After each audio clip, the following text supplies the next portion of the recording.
Bonjour à vous, j'espère que vous allez bien, bienvenue sur une nouvelle review de XM Studio. Enfin de l'arrivage, il était temps, on a reçu le Joker White Knight qui va être en review prochainement. Et voici du coup ici le Robin King. Malheureusement XM Studio est toujours dans la panade, des sorties très décalées, des sorties tout simplement chaotiques. Elles sortent quand même, en général on avait des livraisons tous les mois ou tous les 2 mois, là c'est tous les 4, 5, 6 mois et demi qu'on reçoit la marchandise, c'est peu lent, mais au moins ça arrive. Moi je préfère attendre longtemps à les avoir qu'avoir une Oniri première édition où on a tout perdu. Donc voilà. Ici on est sur du coup le Robin King. On vous rappelle l'élément du coup de Batman Metal slash Death Metal. Là c'est dans Death Metal que ça arrive. Le Robin King, donc un des Robins, devient roi, devient le roi des Robins. Et ici vous avez l'interprétation un peu gothique, très poussée de la mort ou qu'est Robin King. Ici vous avez donc d'abord Robin et derrière vous avez l'émanation du Batman Kiri en version puissance démoniaque qui poursuit la force de l'os des Flash et attitré ici du coup dans un côté un peu hors sorceleur, vieux sorcier, etc. Donc d'abord, l'émanation du Batman Kiri, sublime, super beau travail. Ici du coup vous avez la fameuse tête du Batman créature avec une dentition hyper bien travaillée. On a une gueule sans langue où on a du coup tout qui est huilé pour vraiment cet effet très humide, des yeux blancs et puis des longues cornes rappelant un peu du coup l'époque des Nightfall, etc. en comics.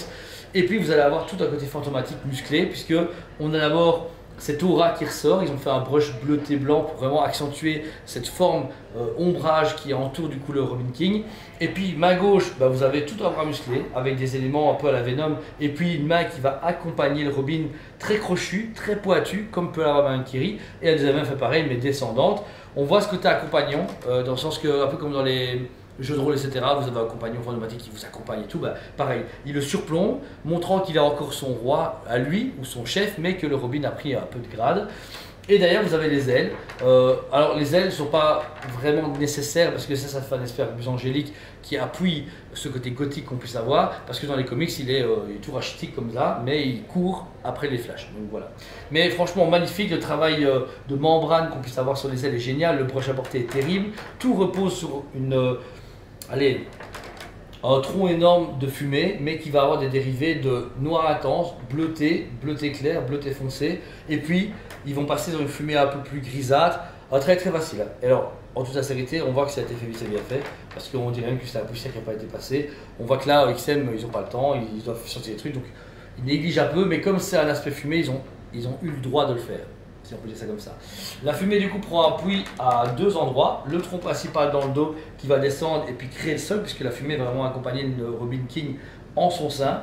Super cool, les effets de lignes de fumée très épaisses et très chaotiques sont géniales. Elles vont reprendre aussi racine entre son flanc gauche et l'avant où on va avoir un crâne de corbeau qui va démontrer du coup sa puissance du petit moineau. Comme vous savez, Robin ça veut dire du coup plus comme oiseau, mais c'est référence à son oiseau, à lui, mort.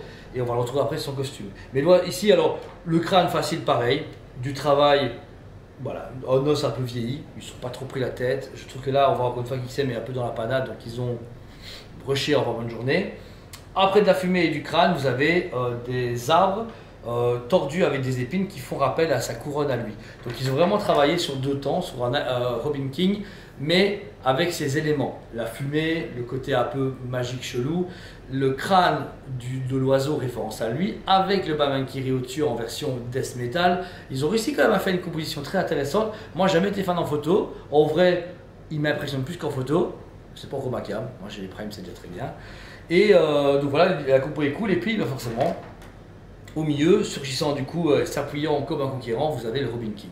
Le Robin King du coup va déjà avoir un visage mortifié, avec dentition légèrement humidifiée, les cicatrices à la razor qu'on a près de sa bouche, ses yeux rougeâtres, son petit masque un peu bizarre, et puis vous avez sa couronne d'épines, montrant, alors pas à côté Jésus, justement à côté un peu sorcier, ouais, les vieux sorciers qu'on avait dans les trucs à la The Witcher, etc., qui entourent sa capuche noire, et pareil il a les plumes, qui accentue encore plus ce côté oiseau, ce côté Robin qui est chaotique qui est sorti ici. Et on revient du coup au niveau de son collier où on a des ailes avec un crâne d'oiseau qu'on va retrouver également sur sa ceinture avec des petites sacoches. Et il est quand même, on voit, contrôlé certes, mais pas dégueu, c'est pas un zombie parce que son costume est beau. Il a une cape noir bleuté comme le rappelle le Batman Kiri au-dessus, donc ils ont gardé un code couleur. Son costume est quand même classe, il a un beau costume pas déchiré, pas abîmé, avec les stries et le gros air de Robin. même ses bottes, etc., bah, on voit qu'il a fait un côté un peu plus allez, baroudeur, avec, il a remonté ses bottes, il a mis des lacets beige pour annoter, il a ses ceintures aussi qui sont mises dedans.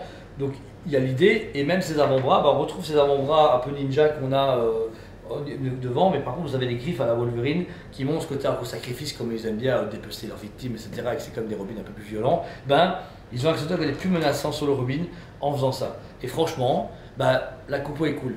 Comme je le dis, je ne l'aurais pas acheté du tout parce que j'ai pas aimé la gamme XM Studio Death Metal ou Dark Knight parce que je sais pas, il manque un truc. Le seul que j'aimais vraiment beaucoup c'était la Batmoto Death Metal, énorme comme ça, mais c'était très métal. Mais dans la lignée avec le Merciless, le Red Death, ça me parle pas. Ça me fait pas waouh, ça me marque pas en tant que fan de Batman, en tant que fan de Death Metal, ça n'arrive pas à me toucher. Mais le prix ici, on est à 1398 € pour moins de 300 pièces au monde. Donc le rapport qui a été pris à la résine pour du 1/4, ok c'est que Robin, mais il y a 2 1/4. Donc le rapport qui a été pris est très correct, la proposition est unique, personne ne le fera, plus jamais. Voilà, déjà sous la ligne Death Metal, elle s'éloigne. Chez Prime One, c'est en train de finir avec le Murder Machine qui arrive et la Harley Quinn est déjà sortie, donc c'est fini. On attend le duo Batman Kiri, Batman Metal qui va arriver prochainement chez Prime One Studio. Et la seule qu'on attend, c'est la Wonder Woman avec la tronçonneuse de vérité qu'on n'a toujours pas une nouvelle. Donc voilà. Mais franchement, celle-ci, cool, que sur commande. Je l'ai fait venir pour les clients qui l'ont commandé. Donc voilà, ceux qui ont. Je pense que tous ceux qui l'ont commandé vont le recevoir parce qu'on est en train de. Tout le monde a payé, donc je suis en train de les envoyer. Mais je remercie du coup encore une fois aux clients qui me permettent de faire la review, ça fait super plaisir. Et sinon, bah, vous aurez tous les échantillons d'XM Studio au nouveau magasin. Comme vous savez, on déménage entreprise, on peut le dire 1000 fois. Mais celle-ci, c'est vraiment un beau coup de cœur. J'ai plus hâte de présenter avec Jordan la Joker White Knight qui va arriver sur la chaîne très bientôt. Mais je suis conscient aussi que XM Studio continue à sortir. J'ai hâte des prochaines sorties. Ça veut dire que j'aime beaucoup XM Studio à la base. Ça a été très chaotique avec le distributeur et très chaotique avec le fabricant. Mais au final, tout se passe bien, doucement mais sûrement, c'est cool. Donc voilà, donc merci à vous tous, n'hésitez pas à mettre des commentaires si vous avez pensé de la vidéo et de la statue, c'est vraiment un grand plaisir. J'espère pour l'instant sur les reviews, ça ne doit pas trop qu'on est fatigué, mais on a dur, c'est extrêmement dur de garder un rythme de review tous les jours. La preuve là je l'ai fait en urgence avant la fermeture, parce que j'aurais dû partir plus tôt, les travaux, les déménagements, le machin, etc. Mais voilà, on voulait garder un rythme quand même correct, mais je vous assure que pour le déménagement après le 17 septembre et donc les vidéos qui vont en découler, ça va vraiment être cool. Très qualitatif, meilleur, une communication différente et ça va nous faire plaisir. On a vraiment hâte parce que là, voilà, on est arrivé comme en plein bouchon et on explose et le magasin va vraiment être beau, j'ai hâte de vous le présenter. Mais voilà, ce genre de pièce sera dispo tout le temps en magasin, en expo avec plus de place, plus d'aération, plus de lumière, ça va être énorme. Donc voilà, merci à vous tous, je vous aime beaucoup et je vous dis à très bientôt. On vous aime beaucoup et on vous dit à très bientôt.